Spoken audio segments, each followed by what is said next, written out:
This is Comic Geek Speak, episode 1716, Comic Talk, Up and Away edition.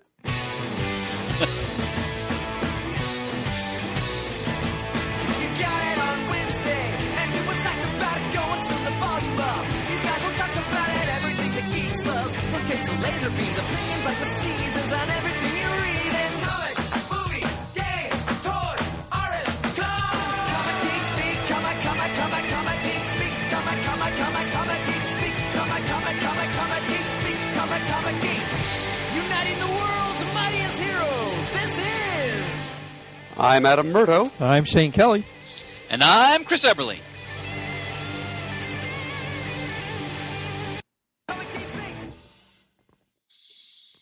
Hello, everybody. Welcome to the show. Glad to be with you again here in the midst of the Christmas rush to talk about some comic-related subjects. Yeah, this is going to be another one of those kind of... all over the place? Thank you for the accompaniment there, Shane. Yep, all over the place, anything goes, potluck, impromptu type episodes. All right, we'll start that with a very off-the-wall topic. Adam and I had a close encounter of the deer kind out front. As we pulled in, there was a deer sitting, staring me down. I got out of the car, and he kind of stared down again, so I got back in the car because I didn't want him running up and ramming into me. So I just stayed put. Oh, yes. I wonder how Pants would have reacted if he were here. Yeah. He's had a few close encounters of the cervine kind himself. That's right. Did the deer have antlers? No. No, it wasn't a buck. And if it was a young one. He looked more like a fawn, but still I didn't want a dad or a mom hanging around. Right, waiting to gore us. Yeah, with whatever antlers might ensue. So I thought it best to wait until Adam pulled in, and then he moved, thank God. He was more afraid of Adam's car than my car. Yeah, see, the Magnum is just more imposing. Yeah. See, ladies and gentlemen, the perils of having a studio near a woodland area. Here in Penn's Woods. Pants is always joking with us that we want to make sure the studio door is locked to make sure deer aren't wandering in, but clearly they are literally around. Uh-huh. Yep, I've had a couple very close to the car when I've gone out there at times. Okay. So that's how the evening's wackiness began for us. That's right. Yeah, so this is just an episode. It's the kind of thing that we do when some other plan falls through. That's right. Something did this week. There was a scheduling snag, and we might have brought you previews, except we haven't received our previews yet. So. Yep, they're in the mail. They're coming. Yep, so that will be coming soon, possibly next week, possibly later. We might be bringing you something a little meatier next week, so stay tuned. Indeed. Possibly next week, possibly later. Stay close to the wireless.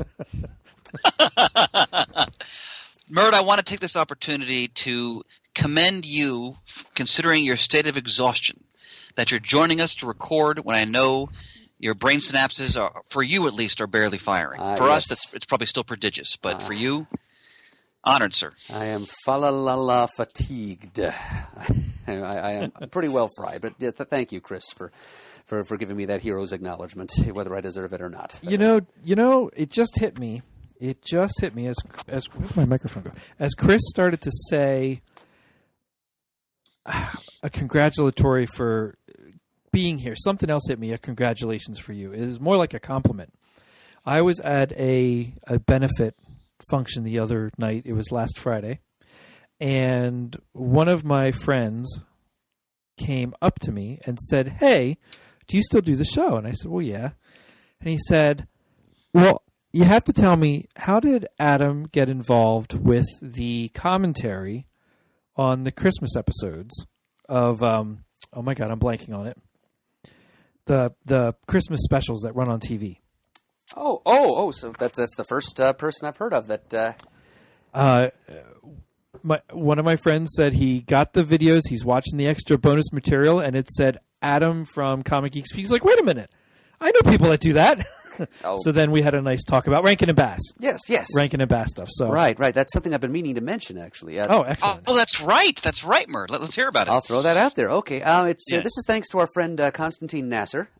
He's like a film video producer. He has a company called Rivendell Films, and he's the guy who contacted a few of us here at CGS to do the commentary for the recent Blu-ray release of the old Adventures of Captain Marvel serial. Yep. That was a hoot. Yep. Yep. We got to appear alongside the likes of Leonard Maltin. That was a high honor. encounter. Big hoot. A big hoot. Yeah, and he actually took to Twitter and complimented us on our knowledge, Yeah. which is... I took a screen cap of that and saved it. I said, well, you should. I did. I'm glad you did that. I have a whole archive of CGS stuff ever since day one when Kevin Smith tweeted or something, whatever it was back then. I have all these little printout sheets stuck in a binder somewhere. That is some CGS archaea. Yeah, there. that's like day one type stuff. I didn't even know that Kevin Smith had ever said anything about us. Nor did I. Oh, if it wasn't Kevin Smith, it was View Askew's message boards. It was something where we were mentioned as the show, and I'm like, all right, print that off. I'm glad you did. I'll have to bring that in. I'll show you. There's a whole stack Indeed. of them. Okay, so anyway, Constantine. He had this. He'd received this assignment to put together a kind of a mini documentary, like a featurette, about the history of the Rankin Bass Animation Studio, which gave the world such things as the classic Rudolph the Red-Nosed Reindeer and Frosty the Snowman animated specials, and they did a whole series of those things for Christmas, Easter, and other Sure. things. They did a couple of full-length animated features too. There was that cel-animated The Hobbit. right. Full-length movie that was out in the 70s, and until Peter Jackson came along, was pretty much the only full-length Hobbit that there was available to be seen. And then eventually in the 80s they did Thundercats, which is a whole other story. But so Constantine was going. His special focused on the three specials that are being released this holiday season in a new Blu-ray format. So it's Rudolph the Red-Nosed Reindeer, Frosty, and also Santa Claus is Coming to Town. Probably the three best-known Rankin Bass Christmas specials. Plus a couple of second-tier gems. The Little Drummer Boy. Oh, nice. I like that one, Also too. an old chestnut. Doesn't get as much play these days because of its overtly religious content. Yeah. And also The Cricket on the Hearth, which is an adaptation of a lesser-known Dickens Christmas story. I don't know if I've ever seen that one. I haven't either. It was back in the late 90s when ABC Family Channel, or I guess it was still Fox Family Channel back then, was showing all the Rankin Bass specials, even the Easter ones. Wow. The Cricket on the Hearth and The Stingiest Man in Town, which was a musical adaptation of A Christmas Carol, starring Walter Matthau as Scrooge. Okay. And Tom Bosley as the narrator. I sort of remember that. Yeah, that's a couple of those things I didn't get to watch back then, and they really haven't had much TV place in No, the not 20 at years all. since then. Although, another sidebar, AMC, of all basic cable channels, has now gotten the rights to show most of the Rankin Bass holiday special catalog. So things get like out. Nestor the Long-Eared Christmas Donkey and The Leprechaun's Christmas Gold, starring Art Connie. Wow. Things that haven't been on the air for a long while. AMC is now doing what Family Channel was doing about 20 years ago and showing all of that stuff I'll have to check that out. semi-frequently throughout the holiday season. So I got to give some props to AMC. I've been kind of disappointed in them over the past 20 or so years since they changed format a bit and started airing commercials during their movies. And Yeah, and it's not quite as classic as what it once was. Right. It used to be pretty much what TCM is now. Yeah, And yeah. since they've now started airing original series and quality as those things are, I've always thought AMC has lost their way a little bit. Yeah. But I have to give them some brownie points for doing us this favor and showing these classic holiday specials. Sure. And some of those holiday specials, not the same ones that AMC is showing, but Mm-hmm. Rudolph, Frosty, and Santa Claus is Coming to Town, which you can only see on TV these days on Freeform, I believe. They are now in a new Blu-ray release, along with Little Drummer Boy and Cricket on the Hearth, and there is a special feature on that. It's called The Animagic World of Rankin Bass, which was produced by our friend Constantine, and he actually went out of his way to dispatch an interviewer and camera crew down to the Christmas barn. Get out. Yeah, just get some establishing shots of the place, I some didn't festive know that. atmosphere, and interview me as a Wow. pop culture specialist of some kind. I have a degree. That's I guess I awesome. qualify. And the heck of it is, the guy he sent to interview me is an animation director named Greg Ford, who worked on some fondly remembered Looney Tunes projects of the late 80s. Out. Yeah, so I had heard of him. I was kind of honored to meet him. Wow. And so he and a cameraman came down and talked to me about these three specials, and I appear on this little... I didn't know there was video. I thought it was just commentary like we did for the Shazam thing. Oh, no. It's not a commentary track. It's like a little documentary featurette. Oh, that's awesome. It's kind of about... And Murd, when is this released? This DVD set? I think it I must think it already must have been because my friend got a copy, a week or two ago. Yep. Okay, I'll look for it immediately. Yep. Wow. I got my comp copies from Constantine a little over a month ago. Okay. So, yeah, I got one for me and one for my father, since he was like the site coordinator as the property owner of the barn where Sure. my segments were filmed. That's awesome. Yeah, and I don't own a Blu-ray player, so I haven't been able to watch it myself yet. But Well, I shouldn't say I don't own one. I have one. Matt gave it to me as a Christmas present a couple of years ago, but it lives in Stone Harbor. Oh, I'm not even okay. sure it would work with my TV set since my TV is a 1981 Zenith. Yeah, probably wouldn't. Of course. You'd need a converter of some kind, and I don't know that they convert that well. Murd, like let me point out how much I love you because I have the non-Blu-ray old DVD set of all of those movies together that was released years ago. And we watch Rudolph every year, usually at least. I'm going to go out and get that Blu-ray because, damn it, I want to see you have your moment of glory when it comes to Rankin Bass. Wow. Now, I'm kind of curious what I end up looking like myself because Constantine told me it went through a good bit of editing. Okay. As well, per notes that they got from the Sure. from the parent company. But he told me that thanks to my naturally rapid and prolix speech patterns, I was hard to edit down, so most of my comments survived more. Oh, that's intact. awesome. So I was very gratified for Constantine for allowing me to participate in this project in the first place. Heck yeah. But also for his efforts to keep my remarks more or less in the original length and context. Wow. Yeah, I'm doing a quick Amazon search here to see if I can find what the title of this new compilation is.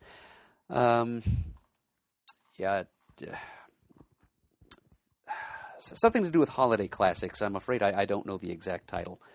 But it was released just this year. It's got Rudolph, Frosty, Santa Claus is Coming to Town, and Little Drummer Boy and Cricket on the Hearth. So you'll probably see it at Target's, yeah, Walmart's. like better department stores. Huh. I did not know it was the documentary that you'd appear. That is fantastical. Yep. So just look on the back of the package for the title, The Animagic World of Rankin Bass. Okay. Now, Murd, I'm sorry. Did you say it was not on Amazon or was? I missed that. I apologize. Well, I'm sure it is. It's a matter of just finding the right title for it. Yeah, I haven't. Well, been able Murd, to... considering your knowledge of Rankin Bass and holiday animation in general, they picked the perfect ambassador. I cannot wait to see that. Outstanding. Well, thank you very much, guys.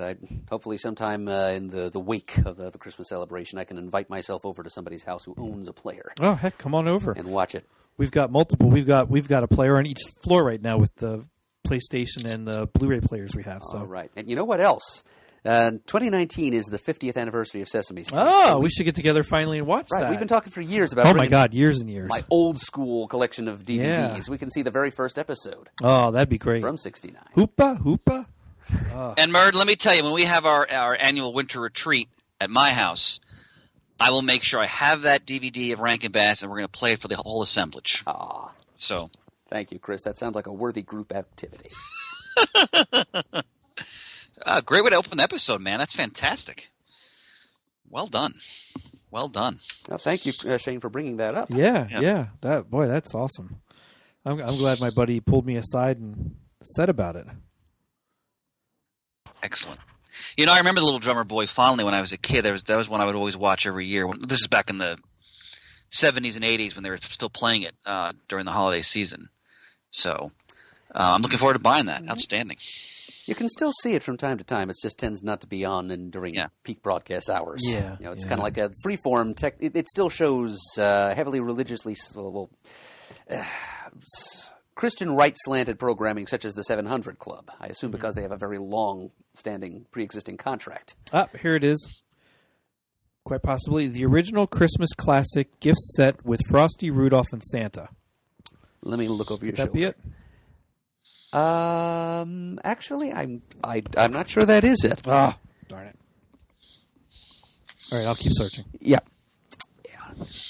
While you're searching, Shane, I'll give a little shout-out to the audience on the show's behalf. Every once in a while, we just like to appeal to our listeners that the show is always open to donations in any denomination, $1, $5, $10, whatever you feel like you'd like to give. As I'm sure you've noticed in the past year or so, we don't have a lot of sponsors anymore. That's not a doom and gloom thing. The show's not going anywhere. But the vicissitudes of the comic book industry, as I'm sure many listeners know, we just don't have the same sort of roster of sponsors we used to have. We've moved into a smaller studio space, which we still have to pay for. And again, we're not going anywhere. We're all fully committed as ever. But if anybody would like to donate to the show, it always helps us keep the lights on. It helps us to buy equipment when necessary. Just go to the Comic Geek Speak page and you can donate there. Again, a couple bucks, anything is greatly appreciated, and just thanks for all of us for that. Okay, I found it. Shane has located it. The original Christmas Specials Collection Deluxe Edition on Amazon. It's $13. Oh, wow. And on the back, it says The Amazing World of Rankin Bass, an all-new documentary celebrating the legacy of the holiday specials created by Arthur Rankin Jr. and Jules Bass, including interviews and time makers and historians. I think it says time makers. And what's the official name of the entry on Amazon, Shane, just so I know? Original Christmas Specials Collection Deluxe Edition. All right, thank you. What I put in was Rankin and Bass Blu-ray, and it was the second one that came up. Okay, see, I was just searching by Rudolph, but... Terrific. I'll be ordering that by tomorrow. That is awesome. All right. Brothers, I think we should all share with the audience the wonderful moment of cinematic fellowship we all experienced together last week. As some listeners probably know, for one day, I'm assuming there's another theater, not just where we went to, right, Shane? Yeah, there were other theaters, and it ended up some of the other theaters had it for 2 days. Okay. Yeah, some showed it. Peter the Rios ended just up seeing saw it like Sunday. a week later. Yeah. Yeah. Oh, okay. So we all went to see, as many people probably know, it's the 40th anniversary of the release of Superman the movie, 1978, and theaters around the country, some for a day, some more, as we just established, showed the film. And thanks to Shane, who made us aware of this, and he corralled the tickets, a large portion of the CGS cast all gathered to go to see Superman the movie. And I just want to say right off the bat, what a thrilling experience. It's one of my all-time favorite films. It's still my favorite comic book adaptation. And to see it, I saw it in the theater when I was, 5. And to see it again, as a grown man and with some of my closest friends and fellow geeks was a real thrill, especially with a cartoon ahead of it. Yeah. Oh, yes. That Max Fleischer Superman short. Yeah, that's my favorite one. Treat. Out of that series, that's my favorite one with those giant robots. Deluxe. It really does remind you how far ahead of the state of the art of animation the Fleischer studio was. Yep, absolutely. Yeah, and I have a DVD of Fleischer's that I've watched from time to time or played in the store, but to see one on the big screen like that, and again, like Shane, with all the robots and the molten lava, just it was awesome. Man, like you said, talk about way ahead of its time. Oh, it's incredible. I think Kevin was the first one to post about it or send us a text, and then we took it from there. At one point, he was going to go, he wasn't going to go, and then his plans changed so we could make it. Yeah, well, he wasn't sure the rest of us were really on board. Right. He threw that out there, and we all said, yeah, that sounds great. And then nothing. Clunk. And then radio silence for a time. Chris and I talked and said about it. I'm like, oh crap, I didn't do that yet. So then we got organized and then got tickets, and there we went. It was me and Adam and Chris, Kevin and Pants and Matt. Mm-hmm. And then my oldest boy Ben came along as well. Yep. Run with the big dog. So that was cool. I never saw it in the theater. First time I saw it was on HBO. And as I like to tell, an anecdote I like to share is that I didn't exactly see it in the theater, but I was present in utero in the theater. Yes, because I was born in January of 1979. So when my folks went to see it, I'm assuming it was between Christmas and New Year's. They were unwinding from the busy Christmas season at the Christmas barn. Yeah. They went to see Superman the movie, and shortly after that, I emerged. Did they always go see any kind of movie? Like, I would not expect your parents to go see Superman. Just not that there's anything wrong with that. It's not the first thing I would think they would go see. My dad loves movies. Oh, that's awesome. He's not very discriminating about what kind of movie he sees. Okay. He just sits down and watches almost anything. Oh, that's great. Regardless of quality. And he had just been floored about a year earlier by the release of Star Wars, as so many people were. He had been disgusted with the state of cinema for most of the 70s. Just stuff that he considered unnecessarily depressing.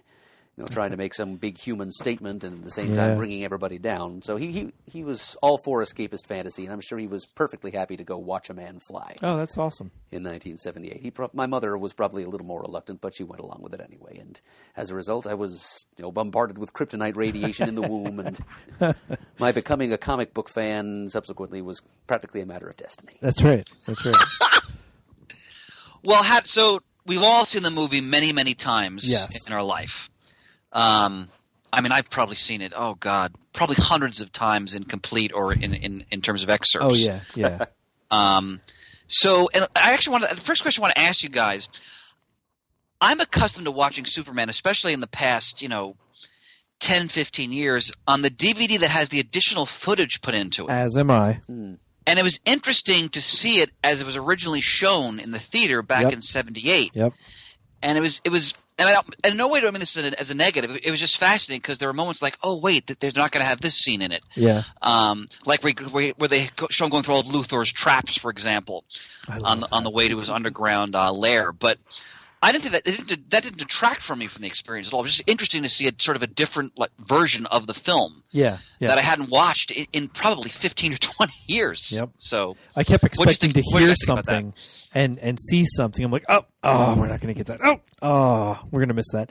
It was neat. Again, for me, it was very, very surreal because I had not seen it in the theater before, and I like this idea of releasing things on anniversaries or just because for some reason. A few years ago, I got to see Ghostbusters in the theater. A couple years ago, I saw Star Trek 2 in the theater. Now I've seen Superman in the theater. Things that I've never seen in the theater. So for me, it was just this incredible experience, especially to do it with my oldest boy, who, I'll be honest, I was surprised he wanted to go. I asked both of them, and usually they'll go see the new Marvel movies and they'll go see the DC movies, and that's fine. But this time, the younger one's like, nah, and the older one was like, yeah, sure, all right, I'll go. I'm like, all right, well, we'll go then. Like I didn't expect him to say yes, but I was perfectly happy that he did. And happy to have him along too. It was really neat to see it like that. This wasn't the first time Ben had seen the movie, was it? Well, no. I know he's watched the whole thing, although he does not remember watching the whole thing. I know we've watched it when he was younger, and it has been on when he's in and out of the room doing things when it's on TV or when I'm playing the Blu-ray or whatever. So he does see it, but he's never sat down and just watched it, at least not that he can remember. I know I sat down and watched it when he was a kid, and I know he watched it and was enthralled with it, but he might have been 4, 3 when that happened. So any bright color thing flying across the screen, he would have been enraptured with. So yeah, it was neat, and things that I find funny about it or clever or moving, I would kind of look sideways and get his take, and he was smiling or chuckling or doing the same things at the right time, so that was kind of nice to see too. He's a chip off the old block, Shane. Yeah, it certainly warms my heart, not to sound too sappy, but it does. Yeah. We were watching this movie in Father Vision. Yeah. I'm very glad you guys were able to share that. Yeah, that was cool. Yeah, speaking for myself, this was probably only the fifth or so time I've seen the movie. Wow. I was telling you guys afterwards. After I gave myself that big build-up with the seeing it in the womb and Destiny and all of that, I didn't actually get to see the movie out of the womb until I was 23. That blows me away. Yeah, I didn't have cable growing up, so I didn't really get that many opportunities to see it on television. And so until Matt loaned me his DVD copies of 1 and 2, I can remember just sitting there at my parents' house watching them on my laptop. That was the first time I'd ever seen either of them. Wow. I've gone on to acquire VHS copies of both not only both 1 and 2, but both versions of Superman the movie. So I've seen the added scenes you guys were talking about, and I've seen the movie without them. The only one that I missed, really, was the scene where Superman rescues Miss Teschmacher and captures Luthor. Yeah. Oh, that's right. Yep. Okay. One thing that struck me about this experience, actually two things, and this is a minor nitpick. I don't know if you guys notice. It didn't look like they had a cleaned up print of the movie. No, and Kevin had said he read that there were going to be some 4K versions of it, or at least a high def version of it in certain theaters. No, it did not look like we had that. It looked like we had a pretty darn close to 78 print or a VHS copied thing, something, because it was pretty grainy at spots. Should surprise no one that I prefer it that way. Yeah, I of course, that. Of course. So that was kind of fun, but still, again, not even worthy of the common nitpick. I just wanted to bring it up just to see what you guys thought. But it's a good observation. Yeah. What I so thoroughly enjoyed about this, besides just going with all of you, which was the real highlight, but That movie, and I always go back to the classic CGS episode, Superman versus Superman 2.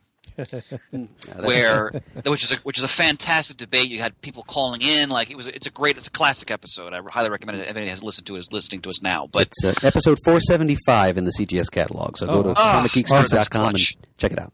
Well, somebody's got to be pants when pants isn't here. Indeed.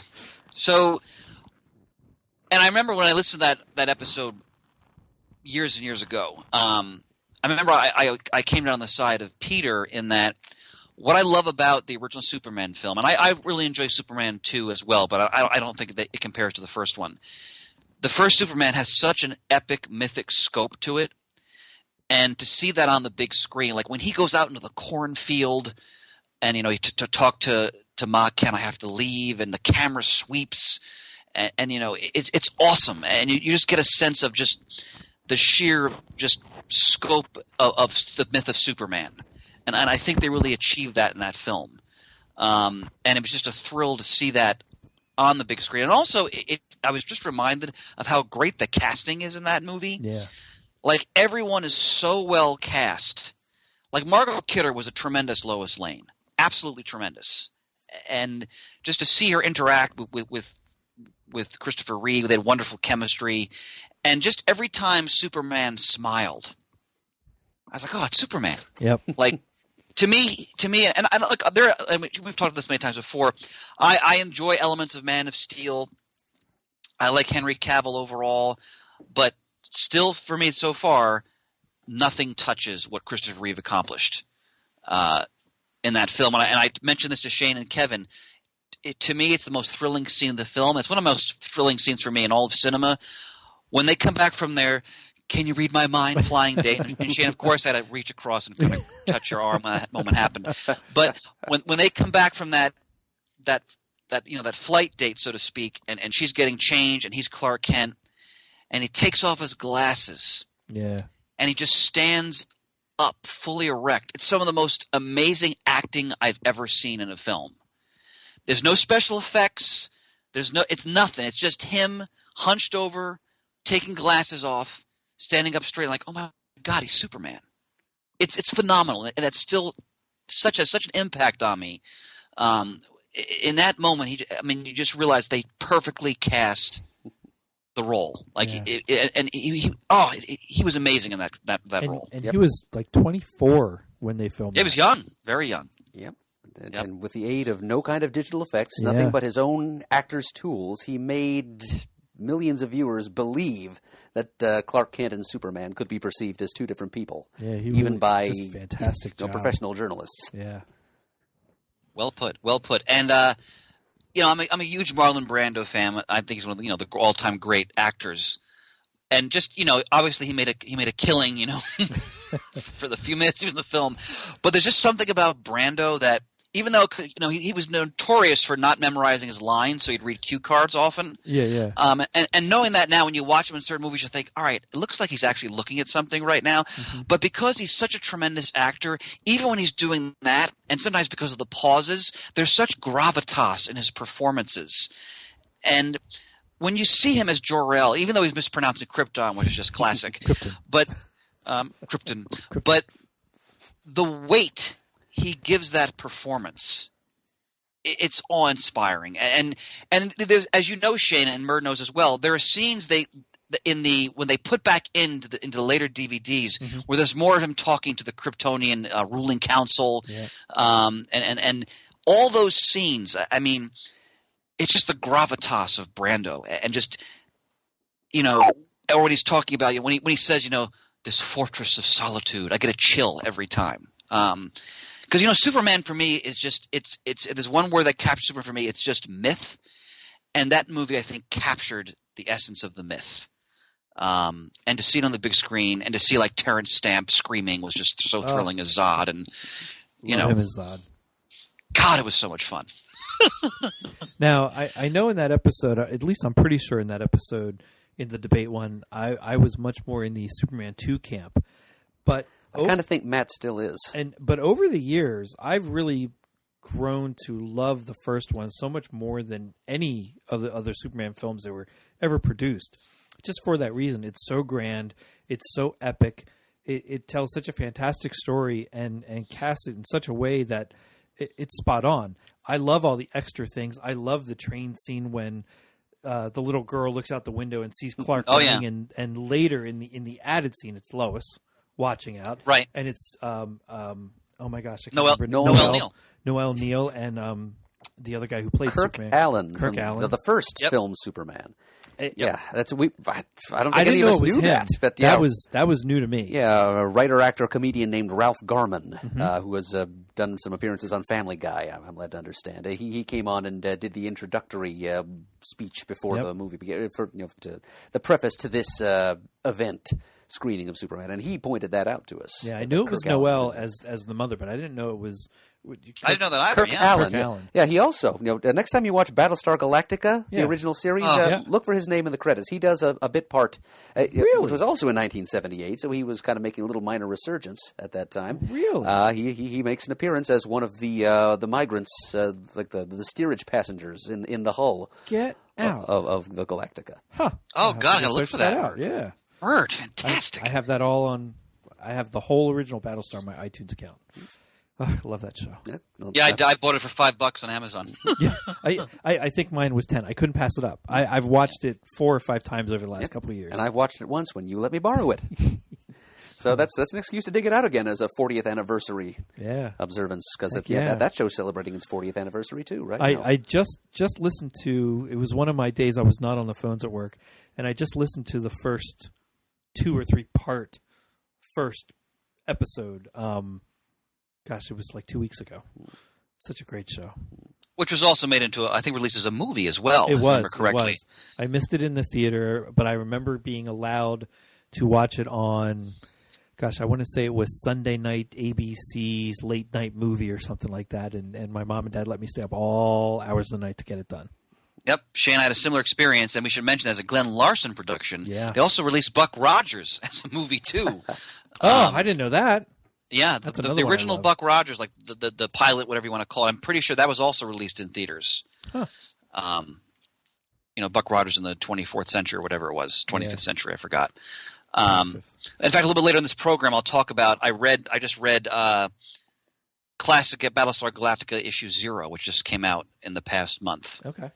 So I'll talk about that a little bit as part of that anniversary. One other question I want to ask you guys: How did you feel watching on the big screen Gene Hackman as Lex Luthor, and that whole aspect of the movie? It's such a strange portrayal of Lex Luthor. I mean, he's maniacal, he's evil, but he's really just a real estate swindler. He's not Fifth Avenue rich. He's not scientifically evil and chemically whatever. Yeah, he's forced to using an abandoned subway terminal as a house. And it's fantastic. It's a great set, and I love his character as it. But I do giggle at that's what they chose as Lex Luthor, is just a real estate swindler. Much of that, the whole real estate angle was in the script, of course, but a lot of like the behavior of Luthor was brought to the role by Hackman himself. He ad-libbed a lot of the funnier lines, actually. and it's great, and I love it. It works.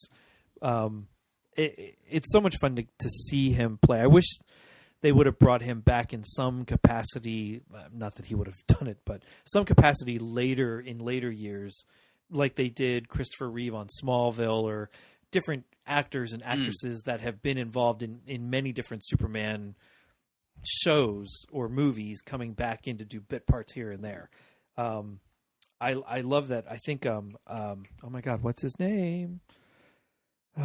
He played Luthor's nephew in Superman 4. Oh, John Cryer. John Cryer. I think he's cast as Lex Luthor in Supergirl. Okay, well, or something coming up. They've been strongly hinting that Lex himself will make an appearance, since his sister Lena's been an important supporting character for a couple of seasons now on that show. I think I read that, so that'll be kind of cool.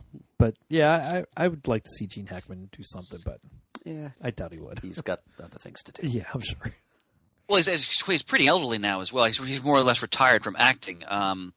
Hackman's one of my all-time favorite actors. I mean, I revere The French Connection, which is one of those more grim and grittier 70s films your father probably didn't care for, Murd. And Hoosiers and Mississippi Burning. He's a tremendous actor. But what I love about his portrayal of Luthor, and I turned to Kevin and I was like, this is just like wacky Silver Age fun. You know, it's just It absolutely is. It's so ridiculous, and like his whole premise and what he's trying to do. And he shoots the diversionary nuclear missile at Hackensack, and it's everything about like the big glass map on the floor of his lair and. Otisburg. Yeah. It's just a little bitty place. And his interplay with Ned Beatty, who's also another great actor, is so entertaining. Otis, next time, put my robe on when I'm out of the pool. And or I love the scene where he's giving the little lecture in his library about you can find the secrets of the universe in a chewing gum wrapper. And the chemistry between him and Miss Tessmacher and Otis is so fun, and it's so well done.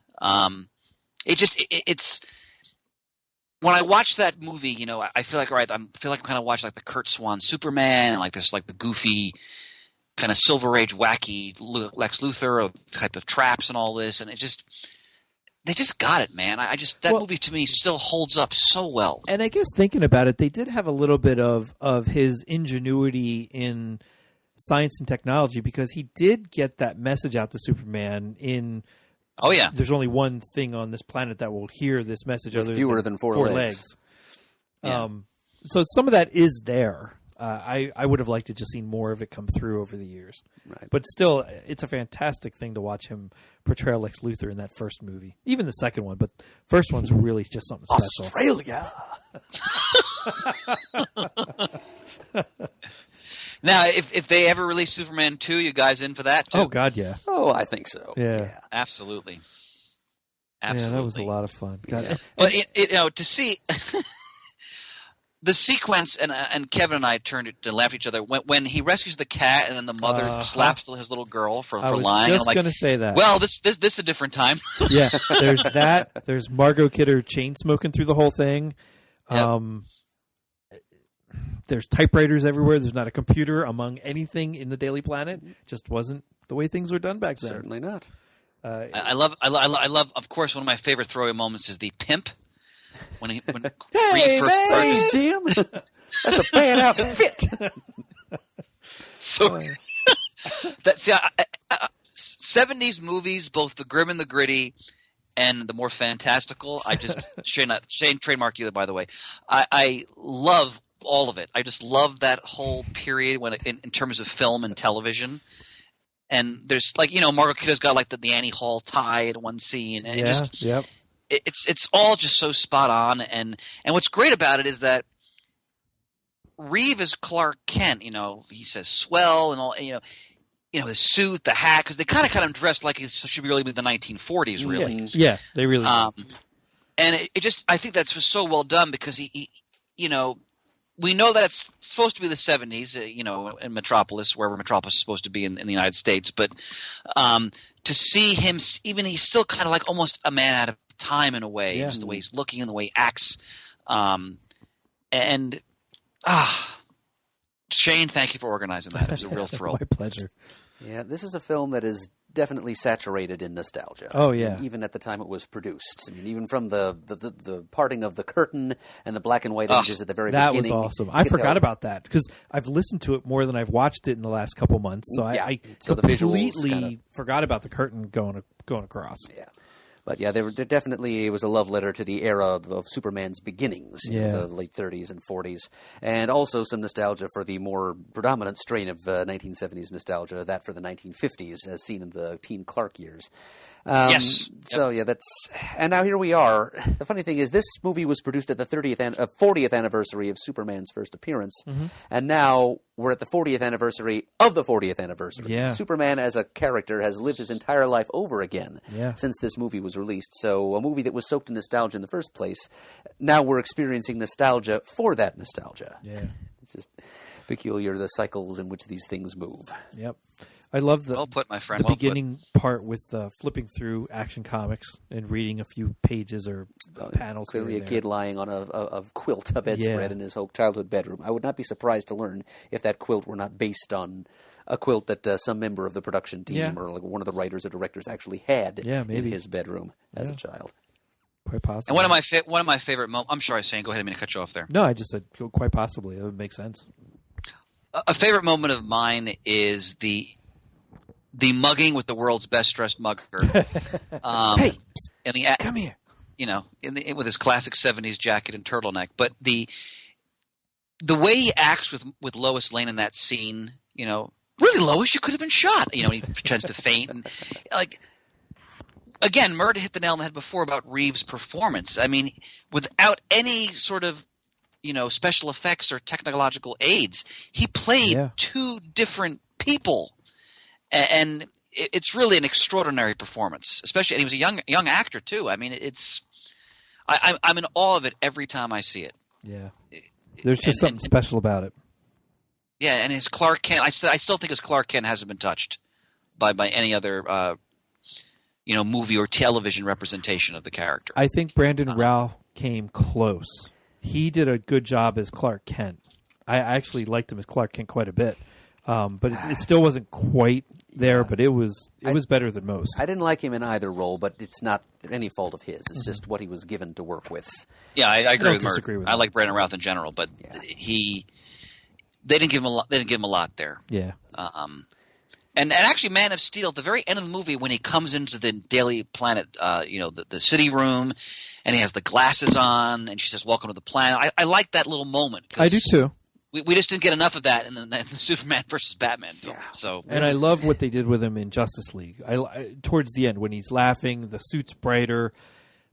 I enjoyed what they ended up doing. With him. Right, the race. The race, when him and Cyborg are laying on the ground laughing. I mean, there was something. How many times have you seen that. Superman smile in a film in the last 30 years? Yeah. The answer is not enough times. Yes, not enough. good point, Murd. Actually, quick little, not sort of in keeping with our discussion here, because I'm not sure this is true or not. Have you guys heard? Is Cavill no longer doing that role? I keep hearing. I hear not, but I've heard more say yes than more say no. Rumors are swirling, and they don't agree with one another. Yeah, so I'm still going with. I hope he's there for a little while yet. I don't mind him in the role. Again, it's what they give him to work with, and I want to see them do a little bit better yet. And I'm not sure he can. Putting him into a Superman movie with the kind of tone that we, as longtime geeks, tend to consider as correct, something a little more lighthearted, closer to the Reeve. And I'm not sure he could convincingly do that. I mean, especially not now that we've associated him with the Zack Snyder version of Superman. That's possible. Yeah, but so he's really more the hard-bitten, serious, self-doubting kind of Superman. I think if they're going to try and move in a more traditional direction, they might need to recast. But I think the lighthearted stuff they did give him, he did very well. I'd like to see what would happen if he had more of that. I would too, because I think he's a good actor. So we'll see what happens there. But anyway, Shane, thanks again, man. That was a highlight. That was a real highlight for me. That was a lot of fun. Yes, thank you, Shane. I'm going to talk real briefly about something you said about Please. watching things from the 70s and whatnot. I'm not quite in the 70s. I'm just in 1980. But I started watching Magnum P.I. I've been wanting to see it for so long, and a couple months ago, and nobody streams it anymore. I can find it on TV once in a while, but not often, and I can't ever just sit down and watch it. Murd doing the whole theme. When it's a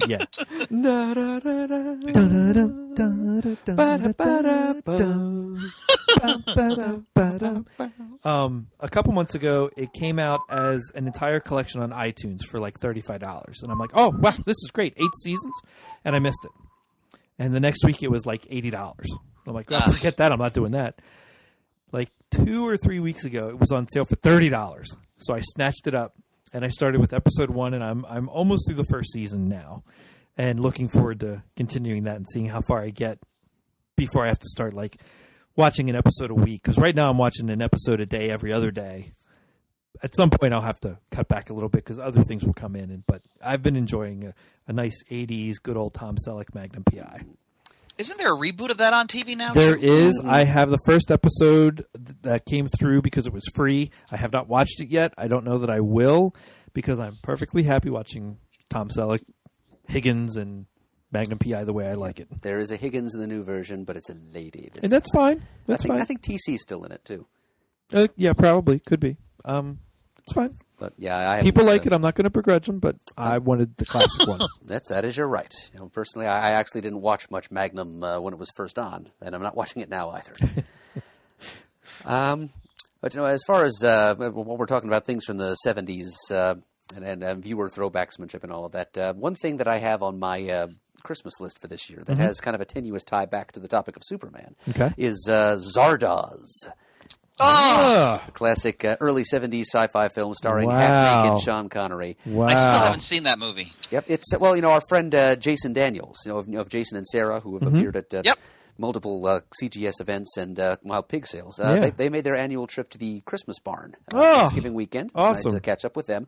Zardoz is, I think Jason identifies that as his favorite movie. Really? Yep. I don't know why. I haven't seen it, so I don't really understand its qualities. But it was enough, that and it's linked to the Superman comics, which is Connery as Zardoz was the visual basis for the Superman Bronze Age supporting character Vartox. Yep. The guy with the handlebar mustache and the porn outfit.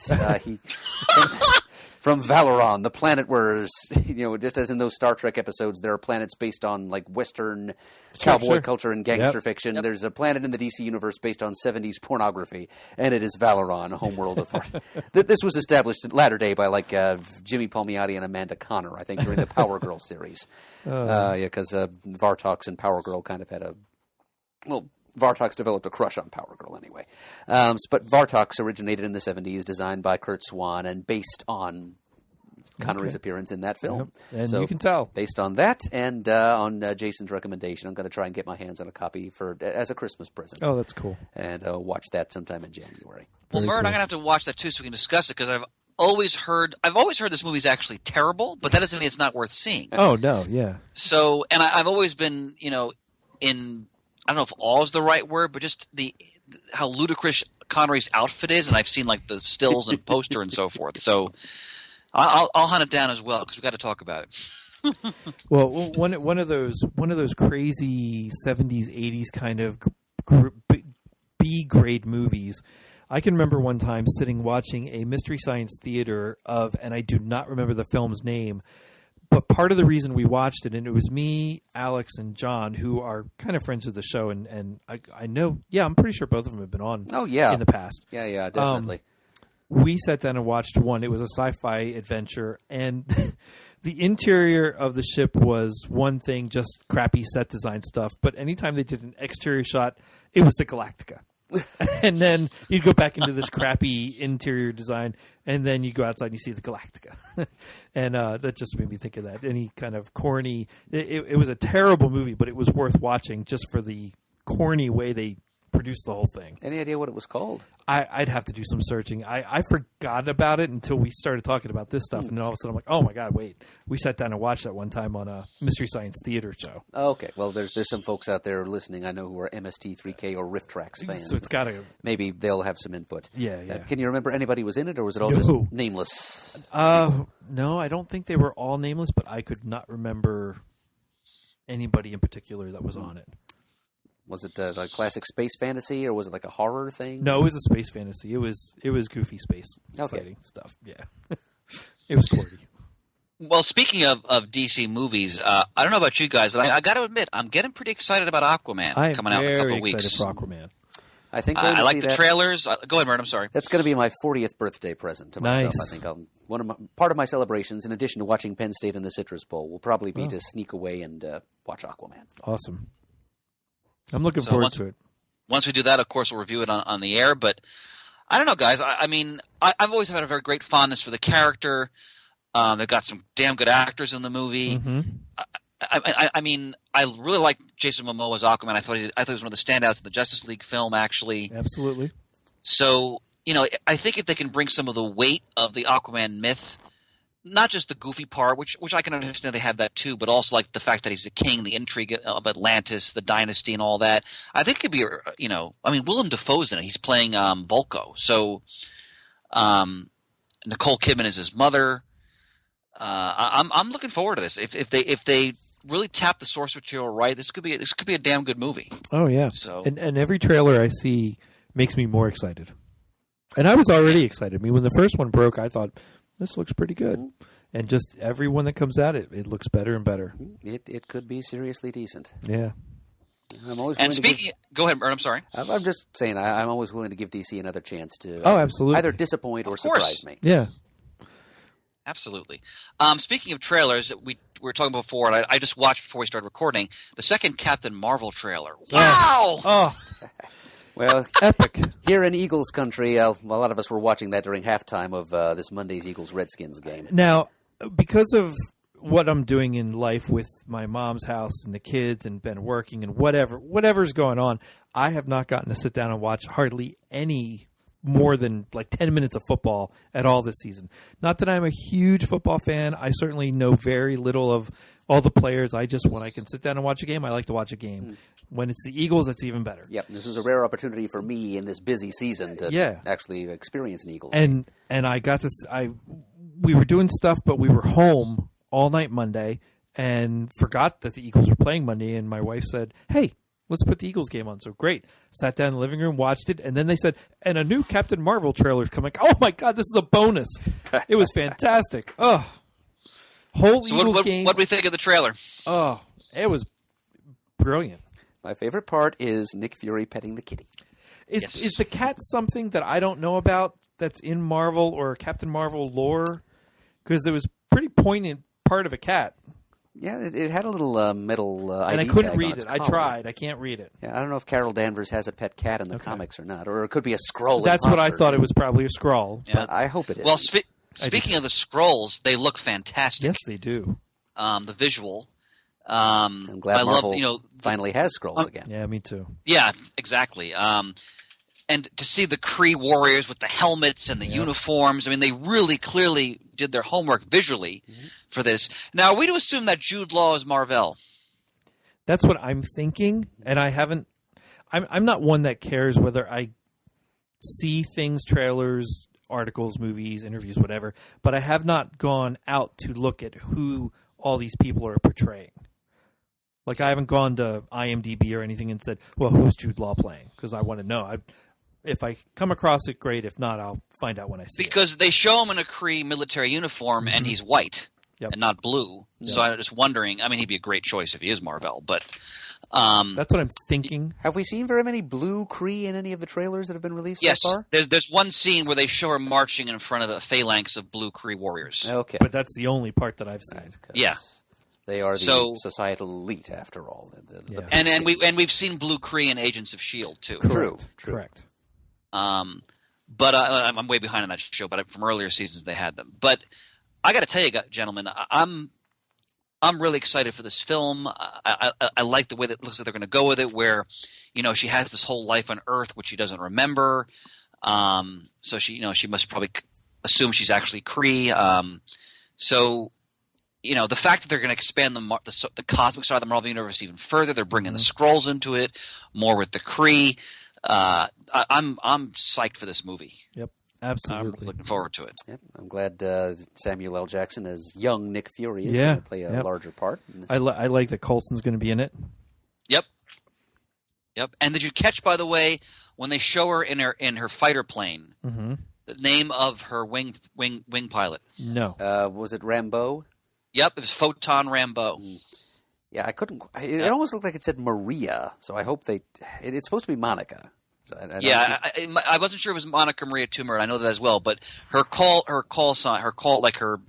nickname was Photon. So that was a nice touch right off the bat. So, I'm excited. Yeah. For this movie. It looks really good. And I love that they're bringing the Captain Marvel corner of the Marvel Universe into the MCU because it's such a part of the universe I've always loved. And I hope that they establish a legacy. I hope that they do show Marvel in it, whether it's Jude Law or somebody else. In fact, Murdo, what I was thinking, what was the name of the scientist that when Marvel came to Earth in the Silver Age, he took on his persona? Walter something? Do you remember that? I don't. Okay. We go back to our Captain Marvel spotlight, but I'm wondering if Jude Law is playing that character who was like when Captain Marvel came to Earth originally, when he was in the green and white military Kree uniform, he was masquerading as this dead scientist. So it'd be interesting to see if they... Okay, kind of his Don Blake. His yeah, exactly. So, or his Diana Prince, perhaps a little more fittingly. Indeed. All right, let me see if I can dredge up that piece of information. Yeah. Walter Lawson? Something like that? I'm not sure about that. Any other thoughts you guys have in the trailer? Or? I like that. Is it Annette Bening that's in it? Yes, she is. I thought that was kind of cool. Tremendous actress. Yeah. Chris, I just want you to know that you are correct. It was Walter Lawson. Ah, all right. Awesome. So dementia Excellent. hasn't set in yet then. Excellent recall Good. there, because I had no clue. All right. I'm not to make light of dementia, but as I enter middle age, you start to seem to forget things a little more yes. easily. But Yes, indeed. I think we're all in the same leaky ship, Chris. I just don't want to sink. not for many decades, I hope, brother. Yeah. I want to go to more movies with you and have pants sit between us. Laughing at jokes that he's watched multiple times. I love going to the movies with pants. It's fantastic. Another thing I want to talk about before we get to move on to some actual comics was I was very disappointed to see Netflix cancel Daredevil. Yeah, I was surprised by that too. Not completely, but still, I was. Go ahead, Murph. Is it the entire slate of Marvel programs that Netflix pretty has much canceled? at this point? We've yeah, pretty much seen the end of Marvel on Netflix. There's going to be one more season of Jessica Jones, one more of The Punisher. Okay. Those are on the way. Beyond that, I don't know if they're going to renew them past that. Again, it's not surprising because Disney's going to start their own streaming service. You guys haven't watched Daredevil season 3 yet, right? No. Nope. Okay, so I won't. We've talked. Kevin and I talked about it, sort of obliquely in a previous episode, but to me, it was the capstone of everything they've been doing on that with the Netflix shows, and I really hope they find a way to incorporate those characters, especially the actors they chose to play them, because they're perfectly cast in other shows or even in films. Or maybe I read that Disney also owns Hulu now, so Yeah, maybe it'll show. since these are darker shows, maybe they can put them on Hulu, for example. Now, I have heard that because at first my gut reaction was they were going to be on the Disney streaming in some fashion. I read an article. It could all be rumors. I don't have anything to base it or confirm it. Just something I read that I came across that said the Marvel TV people really don't get along with the Marvel movie people. So there was very little chance of those actors and those characters getting incorporated into the MCU in any fashion, which made me think, well, maybe they're not even going to bother with the shows on the Marvel thing and just go a different direction at some point. But again, I know nothing. I read an article after I saw it announced that it was canceled. That was it. Could be complete. And that article could be all hearsay. Absolutely.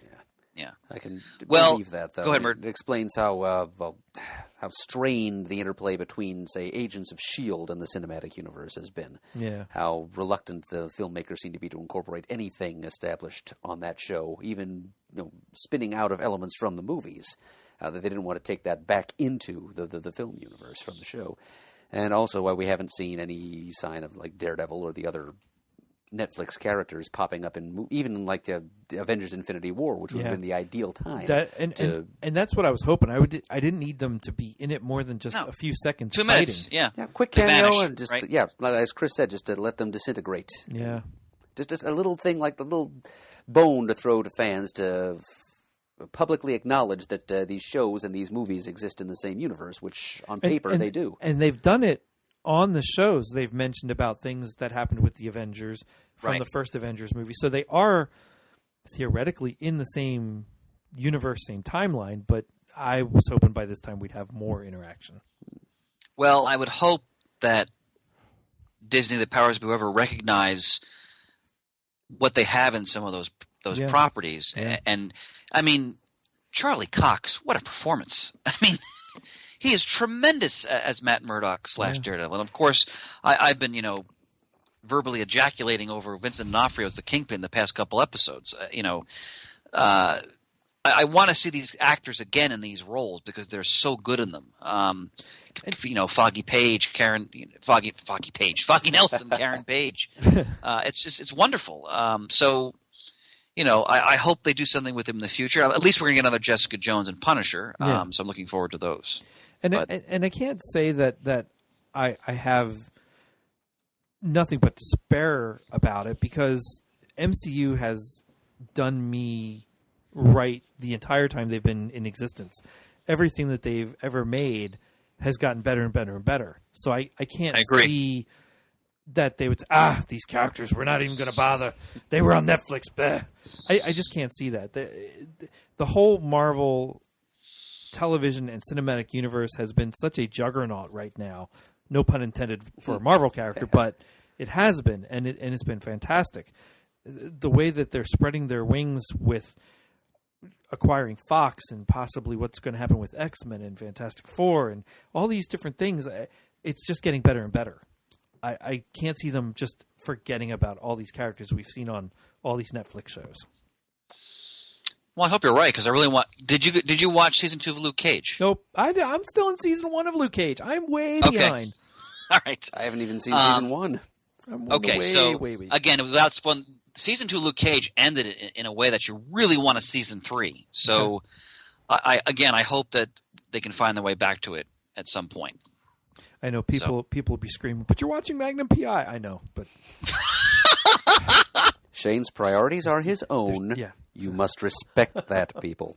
However you want to indulge yourself when it comes to entertainment, sir, that's your God-given right as an American. Shane, I'm watching season 3 of The Muppet Show right now. Oh, that's awesome. Yeah, I just watched the Stallone episode last night. I still can't believe we don't have 4 and 5 out on DVD what or is something. up with that Buena Vista video? Come on. Oh, my God. I think originally the Star Wars episode with Mark Hamill and the droids Anthony might have been the Daniels, problem, but it's all under the same umbrella now. I think it's just that Disney doesn't think that Muppets are an avenue worth pursuing. But yet, Fraggle Rock just got another release, the whole series, all in a box set. It did. Yep. How long ago? Oh, about 2 weeks. Oh, I didn't even hear about it. Weeks, yeah. I've got all the seasons on DVD already. I don't need to buy another box set. But by gosh, I do need the Muppet Show. Yep. Yeah. Well, see, I want them on my digital platforms because I carry an iPad or a phone with me at all times, and at any given time I have 10 or 12 movies and half a dozen TV shows on it between the two of them. So I want to carry some Muppets around, or I want to do. I think you can get Fraggle Rock now, although it's a little pricey right now. So I haven't gotten that yet. This close to the release of the discs. But but they don't even allow you that for the Muppet Show. No. There is the newer Muppets show that was on. Oh, right, on ABC. Right, which got better towards the end. I got really happy the last half of the season. I think there was a big turnover in the team. That showrunners is available, but I haven't even gotten that yet because I want the original stuff. Yeah, because it's much, much better. Yeah. Muppet Show. This is the 40th anniversary of season 3. You see. Oh, okay. I didn't realize that. Yeah, that I've been kind of I watched season 1 2 years ago, which was the 40th anniversary of that. But now next year, when the 40th anniversary of season 4 rolls around, I'll have no way to celebrate. That's right. And Disney, you need to make this right. I can still pull out some of the Time Life DVDs I have because they do have some of each season, but it's just not the same. Yeah. Well, although are those on VHS, those Time Life things? I have them on DVD. Yeah, okay. Well, I think they probably were available on VHS too, that long ago. Probably were. And I think those were the uncut versions of the episodes they were. too, with all the old the music. Uh-huh. I'm still upset that on my season 1 set I don't get Vincent Price singing "You've Got a Friend." Uh-huh. Yeah. Which, I loved that number. I mean, that was stuck in my head for like the entire Christmas season of 1999, back when the Odyssey Channel was showing reruns of the Muppet Show. Yep. I managed to grab a couple to tape a couple of those episodes, which I now cherish. Sure. Yeah. But yeah, even if they are Bowdlerized and stripped of the licensed music, I'd like to own them even in that form. Which drives me nuts. I mean, I get it, but it still drives me personally nuts. This is nuts. why Pants says yet to buy a WKRP in Cincinnati on DVD. Because, sure. I mean, even though the Shout Factory did, I think, a pretty good job of getting most, like 85% of the music back on those episodes, it's still just not. It's not all of it. Yeah. And Pants being an all or none kind of guy. It's the same way if I come across reruns of Bosom Buddies. it really bugs the hell out of me that they don't have Billy Joel's song in the beginning, that they have some other stupid thing in there. Yeah, see, that's my Taxi season 4, I think it is, DVD bothers me for the same reason, because there's an episode called Vienna Waits, and Billy Joel's song Vienna from The Stranger is the thematic backbone of that episode, and it's not in there. Oh. So thank you, MeTV, Memorable Entertainment Television, who is showing Taxi reruns. I was able to tape that. Oh, and nice. just like last year, I taped Nice. that. With the original music still on it. So, Wow. thank goodness for that. But I just wish I could do the same thing with the Muppet Show. But Yeah. we're just Muppet fans are temporarily, hopefully not permanently, screwed Yep. as far as season 4 and 5 content, and as far as certain snippets of the first 3 seasons go as well. Yeah. God, it's been so long. I'm astounded that they have not come out yet. Any more multimedia, gentlemen, before we jump into some comics? No, I don't think so. Have we wanted to say anything about the DC shows on the CW? Oh, Because I'm pretty far behind on all of them. I just said to Adam before we started recording that I am really making headway this week to try and catch up to watch the crossover right when it happens Sunday. I cannot wait. Flash is still my favorite. I've enjoyed Flash a lot this season. I'm a little tired of Oliver being in prison. I'm ready for that to be over, which I'm just getting to that episode now. I'm behind on Supergirl and Legends and Black Lightning. Yeah, Legends, and Arrow too. Legends, I didn't get past the first episode of season 1, so that's not even. That got better. I do enjoy that. It's silly. You talk about Silver Age campy fun. That show is all about silliness. I've heard that it thoroughly owns its absurdity. Yeah, and it makes no apologies, and it's brilliant. It's wonderful. I really do enjoy that show. I'm glad it is that much fun, but it's far too late for me now. I'm so hopelessly behind on all those shows that I'll probably have to watch them probably like when I'm an older man and retired, and I have time to sit down. Because I mean, Arrow, like I'm somewhere mired in season 3. Supergirl only saw season 1, which I really enjoyed. Flash, I'm somewhere in season 2. I'm hopeless now when it comes to those shows. Hopeless. Truly, the era of peak TV will pay rich dividends in our twilight years. Yeah. But have you heard what the CW DC show crossover theme is going to be, Chris? What the title is? No. It's called Elseworlds. Mm-hmm. Oh, wow. And the Monitor is in it. Oh, Murd! Yep, I've seen some screenshots. I mean, it was Jamal Eigel on his Facebook account that posted the first image I saw. The just spot on. The Monitor looks fantastic. He looks just like he stepped out of the comic. And when is this being aired? Starts Sunday. Yep, this week. So it's Supergirl and Flash? Right, Supergirl first on Sunday night. And then Arrow on Monday, and Flash and maybe Legends on Tuesday. Yeah, I'm pretty sure Black Lightning is still off in its own corner. They are. I mean, I think Black Lightning takes place in that universe, but they are their own show. It might even be its own universe elsewhere in the multiverse. Yeah, it absolutely could be. I can understand that if the creators have their own fairly serious message. Yeah. Now, 2 questions. So the crossovers among those 4 shows. Yeah. Now, can I just watch them and not really give a damn about the backstory, or do I need to know all the backstory? I don't think you'll need the backstory, really. I can't be sure about that. I'm sure there will be at least some nods to the ongoing subplots of all the shows. Yeah. I'm not planning to watch the Elseworlds crossover until I'm caught up with everything. I'm sure there'll be cameos by characters. Usually in the crossovers, there's cameos of different characters that have been gone from the shows in some capacity. Because I remember I watched the first Flash Supergirl crossover, which was wonderful. Mm-hmm. And is Supergirl in her 3rd season now or 4th? Fourth. Oh my God! As is Legends, and Arrow's in its 6th, and Flash is in its 5th, or Sounds right. 7th and 5th. God, life is Something blowing like by. Man, God. I'm pretty sure Flash is 5th, though. I think you're right Yeah. there. Yeah, the ongoing thing there is the big bad is Cicada. He's the mystery villain for this season. Which that's oh my God, I forget the actor's name. It just left. I just read it last night. He was in American Pie. Oh, the actor who plays Cicada was the big handsome dude that falls in love with the choir girl. Yeah. Oh hell, he was in the great classic film Election with Reese Witherspoon and Matthew Broderick. I just blanked on his name. Yeah. Anyway. Can't help you Okay. guys. I never saw American Pie. Now, my other question is, since there's only been one full season of Black Lightning, so I could probably pick that up. How was that season, that first season? It was really pretty strong, Chris. Yeah, yeah. Okay. Now, Peter and I were in agreement there. I mean, it's a chance for African Americans to tell their own superhero epic. You know, it's a street level vigilante story. I love those. All And right. it's got Jefferson Pierce as the crusading educator who's been nicknamed by his neighbors Black Jesus because he's the ex-Olympic athlete and he's the principal of the local high school. And but he also has a history as this vigilante Black Lightning who was cleaning up the streets of the town of Freeland. So that's his kind of Metropolis. Yeah. Okay, well, maybe this summer I'll make that one of my and shows that I watch then. Yeah, the action is great. The soundtrack is fantastic. There's some wonderful music in this.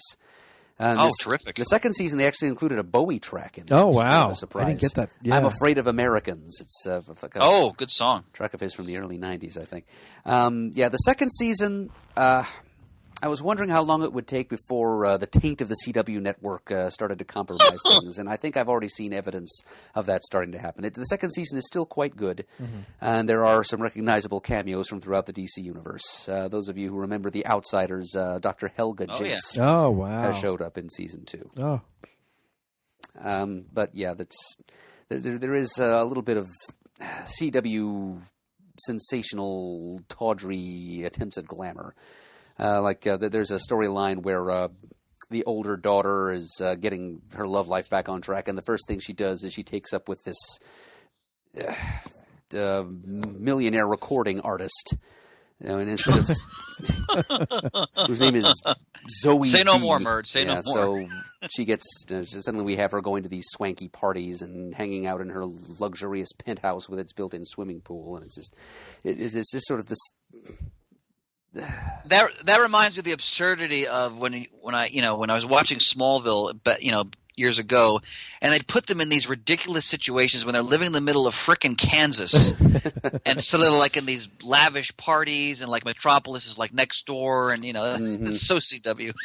Yeah. Well, I'm looking forward to watching the first season of Black Lightning. I'll put it on my soon-to-watch list. It's on. I can on actually Netflix. find the time to watch one season of a show. Yeah, so. knowing what I know of your tastes, Chris, I think you will enjoy it very much. It is on Terrific. Netflix if you have it. I do. Yep. Splendid. You guys want to talk about a few comics? Sure. Yep, just for the sake of of branding here. I mean, it's right there in the title, Comic Talk. I feel like we need to.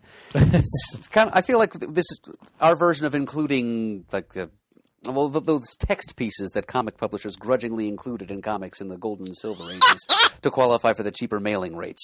So this is we to live up to our postal rate, we got to put some Comic Talk in this Comic Talk episode. Murd, great historical callback. I mean, Stanley's first publication was he wrote one of those stories in Captain America. Uh-huh. I think it was called Captain America Foils the Traitor's Revenge, something like that.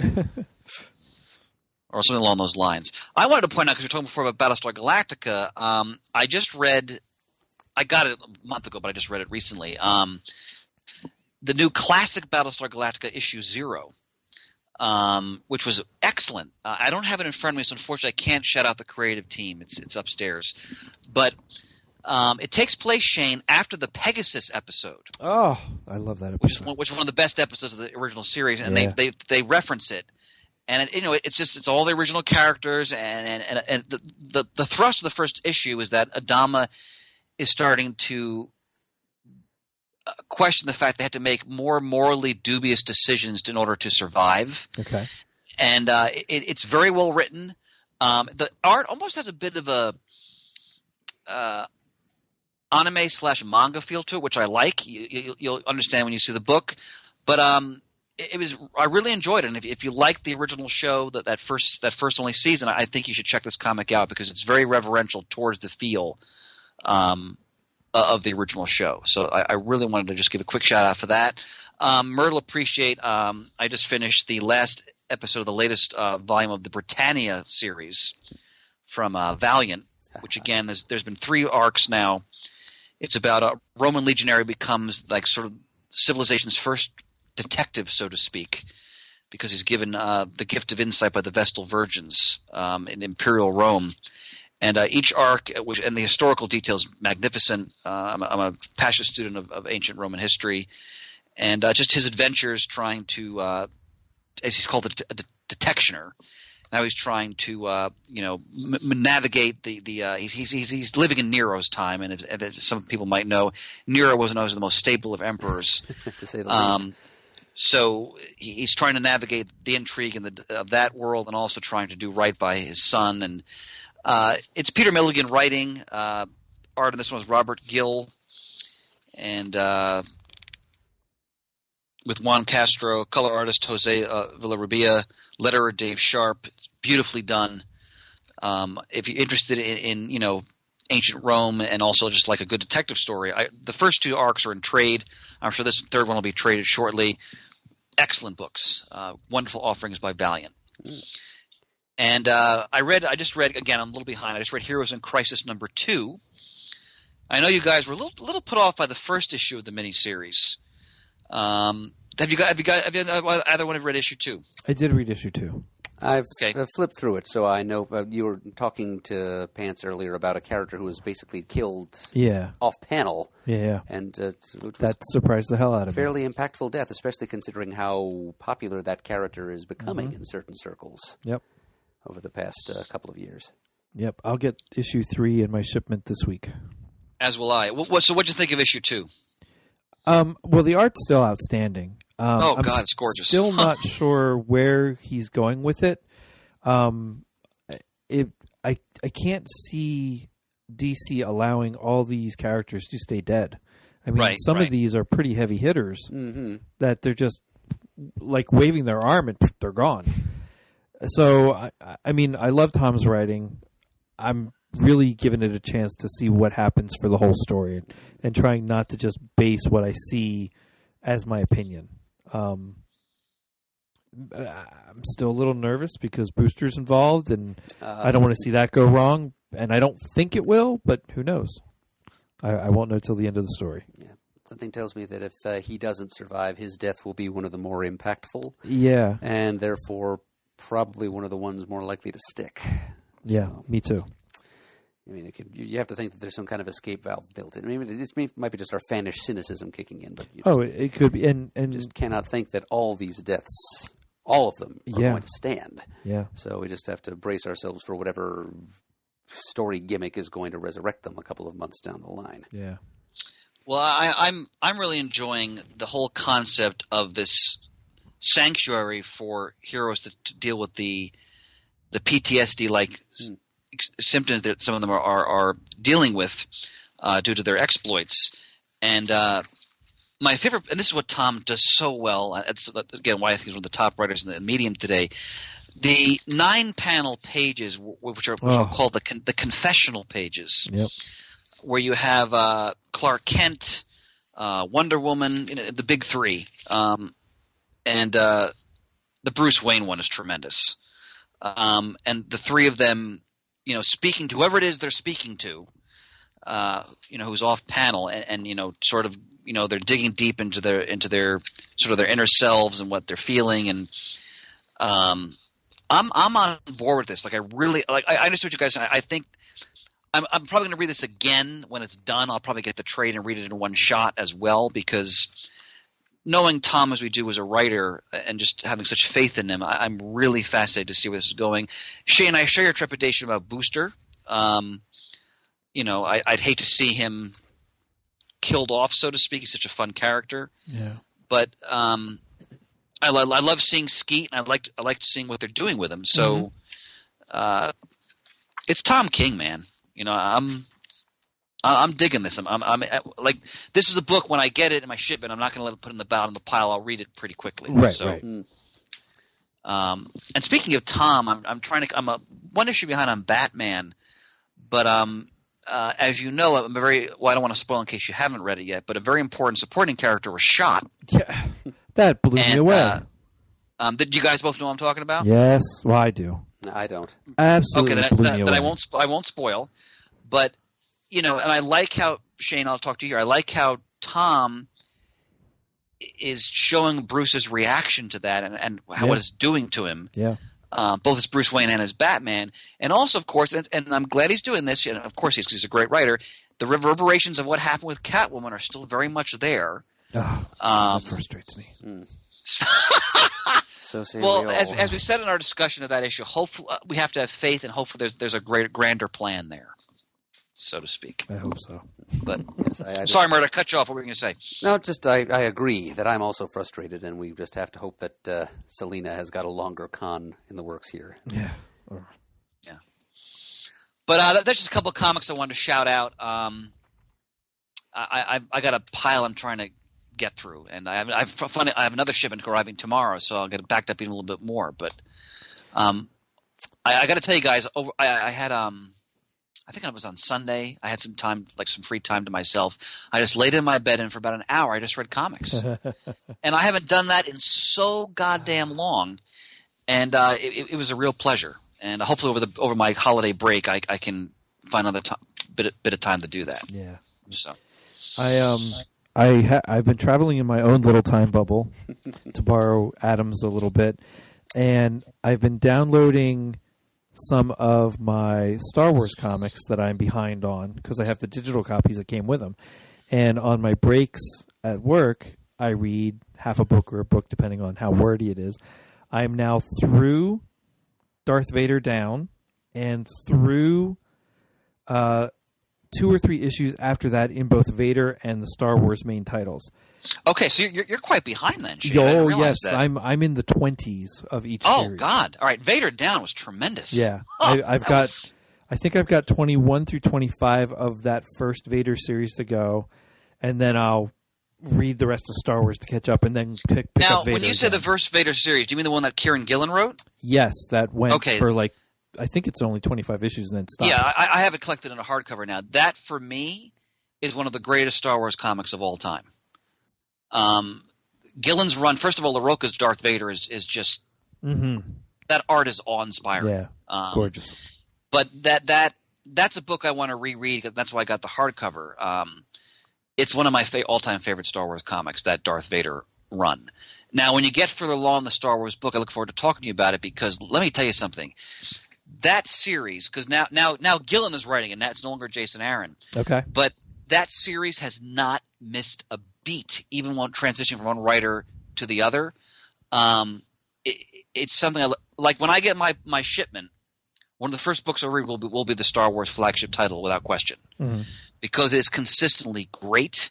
The art on it is consistently great. Over the different artists they have working on it, and just the two writers involved so know the characters and how they interact and their dynamics, and that they're telling important, often epic stories that really feel like they matter, without sacrificing the small moments and the humor that's so important to the original Star Wars universe. So when you get to, I mean, this is going to take you a while. When you get to the arc Hope Dies, okay, which just came out this year, oh, damn! The title says it all, but it's Darth Vader in full wrath.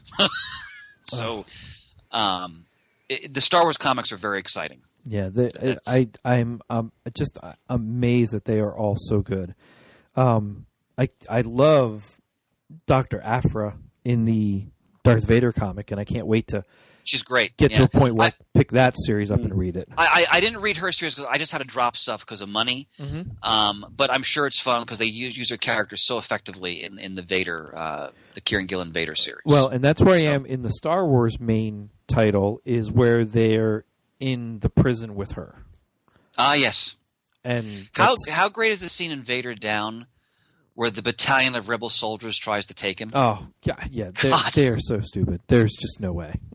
But what I love about that sequence is, the sheer power of Vader. Yeah, you really see it come through in this, and you see, the terror of those men because they know they really can't defeat him, even though they got like armored vehicles and all this stuff, and like he takes the TIE fighter wreckage and uses it as an floating artillery piece, and I think he says like "come at me," like it's wow, it's really something.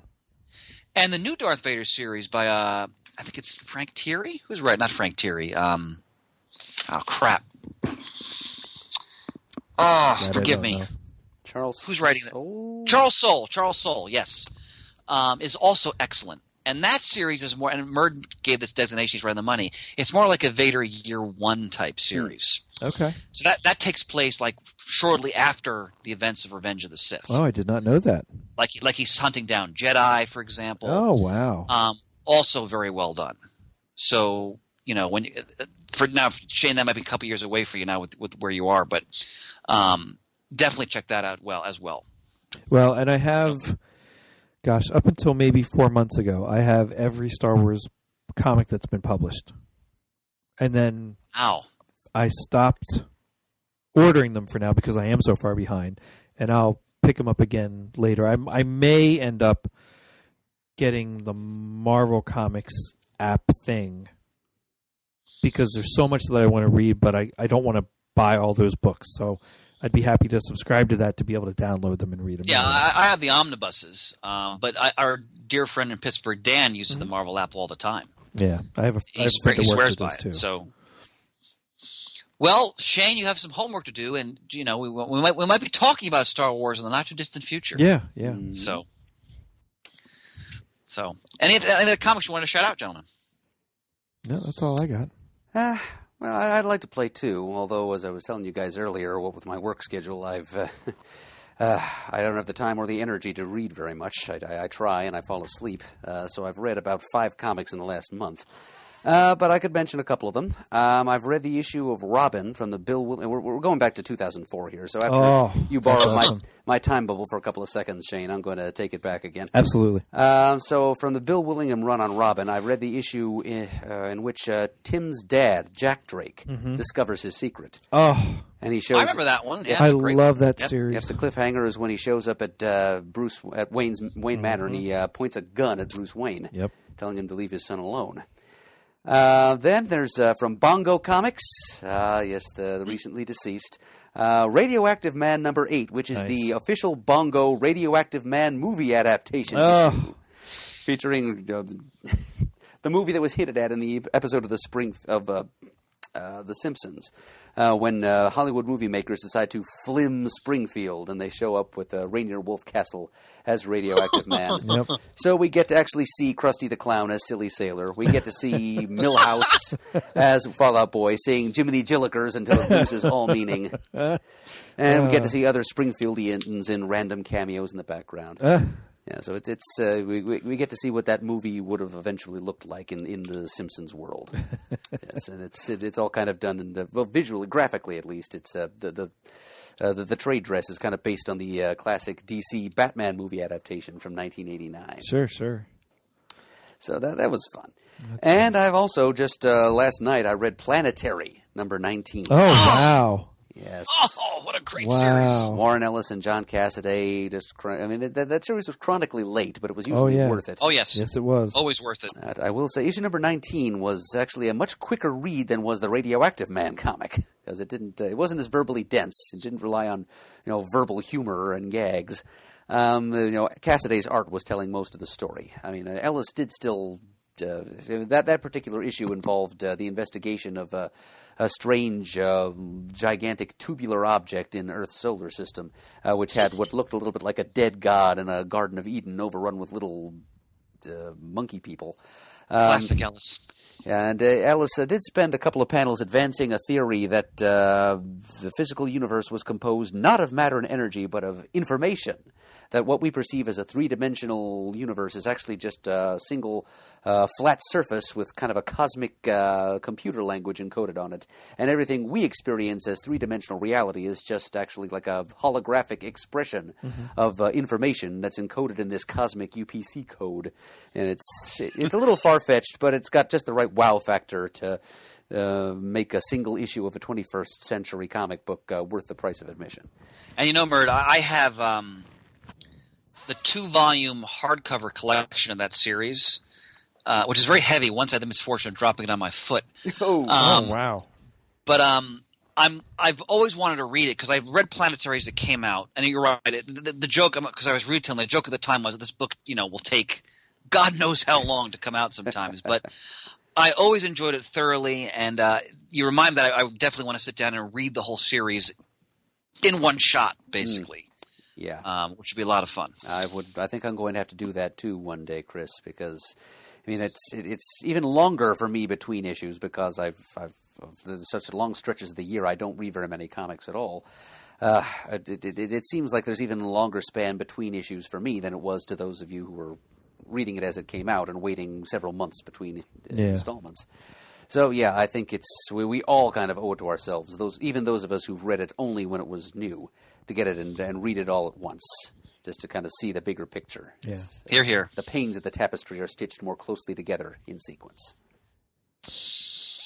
It's a great book for psychonauts. Anyway, go ahead. The only other thing I wanted to say, and I forgot, is that I just started Lightning and Stars in the Starman series. Oh, the crossover with Power of Shazam. Yep, number 39.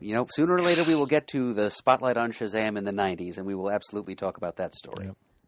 Terrific. Well, I'd love for us, Shane, I mentioned this to you before, I'd love for us one day to just sit down and just talk Starman, like the whole series. Sure. Yeah, absolutely. Because I've got all those hardcovers, and that's another series I want to read again because I read part of that in trade, and then I caught up and read the last couple years of it in the monthlies. Mm-hmm. When we did one of our top fives, I mean, it's to me, it's one of the greatest comic book series ever conceived. Absolutely. So, if we ever do that, we might want to welcome our old friend Darth Kramer back to the fold. Sure. Amen. I always love bringing on guests. Absolutely. Yeah. Anything else, gentlemen? No, I'm kind of spent. I think we've shot our bolt. Yeah. Yeah. I'm kind of running on fumes here right now. So, Murd, we're honored, and you got to get some rest, and I got to get up at 6 and teach the future. So. All right then. You ready to go there, Shane? I'm ready to go, Adam. All right, I'll play out. Visit us at comicgeekspeak.com. To send us an email, the address is comicgeekspeak@gmail.com. To leave a voicemail, the number is 267-702-6642. Damn it, I still didn't do this. Stop by thecomicforums.vanillacommunity.com. Follow us on Twitter, like us on Facebook. Thanks to everyone who contributes to the episodes. Send in, I'm sure, some Muddle the Merds will come up at some point. Maybe. Yeah, you'll stump him, I'm sure. It happens. Well, I just mean it's hard to... We need somebody else to be running the soundboard. Right, to be able to I can't play my own music and read the questions. Yeah. And as always, we are uniting the world's mightiest heroes one listener at a time. And let us know what you think of everything we talked about on the episode. Too right. You got it on Wednesday, and you were psyched about it, going to the volume up. These guys will talk about it, everything that geeks love. From cakes to laser beams, opinions like the seasons, and everything you read in comics, movies, games, toys, artists, comic geeks speak, comic geeks speak, comic geeks speak, comic geeks speak, comic geek. Uniting the world's mightiest heroes. This is Ba-da-ba-da-bum.